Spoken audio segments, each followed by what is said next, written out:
लिहाजा एक चलते हुए इदारे को जब गैर जिम्मेदाराना बयान वज़ीर-ए-आज़म की तरफ से आएगा, गैर जिम्मेदाराना बयान जो है एक मिनिस्टर की तरफ से आएगा, तो हमारे साथ जो हमारे वेंडर्स हैं वो फिर हमारे साथ बिजनेस कैसे करेंगे? देखिए वो क्रेडिट पे बिजनेस करते हैं और अरबों रुपए जो है वो हमारे यूटिलिटी स्टोर की तरफ होता है और रूलिंग में उनका चल रहा होता है। हम अपने वेंडर्स के सरमाए पर चलते हैं, चीजें बेचकर अपने एम्प्लॉइज को तनख्वाहें देते हैं।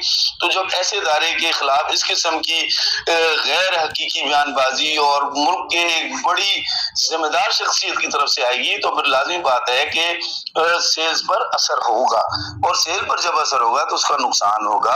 देखिए हम जो परेशानी है तो हमें है, हुकूमत पाकिस्तान हमें एक पैसा तनख्वाहों की मद में नहीं देती। गुज़िश्ता 4 सालों से हमारी 100% जो बजट में तनख्वाहें बढ़ी हुई हैं वो अभी तक हमें नहीं दी गई।